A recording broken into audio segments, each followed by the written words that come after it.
United party रोशन अली बुरड़ो ऐं ॿिया असांजा दोस्त आहिनि उन सां गॾु ज़िले दादू जो सदर सिकंदर सोडर उन ते उहा FIR दाख़िल कई वई। इन्हनि FIR जी जेका मरकज़ी क़यादत ऐं जेका ज़िले क़यादत उन ते FIR थी आहे, असां उन्हनि जी मज़म्मत कयूं था। असांजे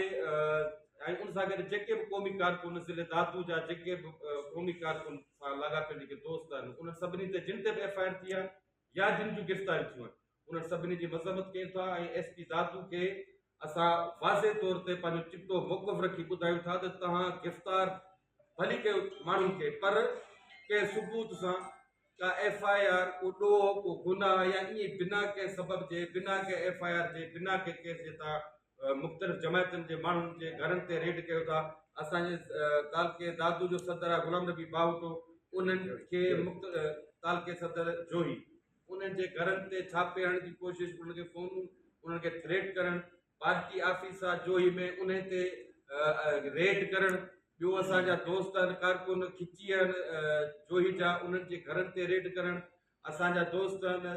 ख़ैरपुर नाथन शाह जा गुलाम मोहम्मद गाॾई उन खे थ्रेट करणु, निसार लाखेर असांजो दोस्त आहे ज़िले सेक्रेटरी उन्हनि खे थ्रेट करणु,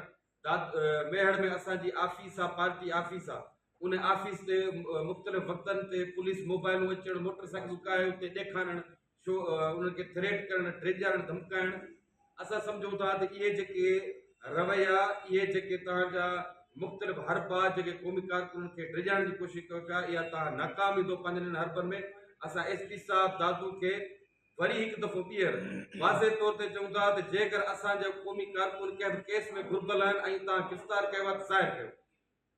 जेकॾहिं दादू में प्रेस कॉन्फ्रेंस करण आया आहियूं, असांजी अॼोकी प्रेस कॉन्फ्रेंस करण जो मक़सदु आहे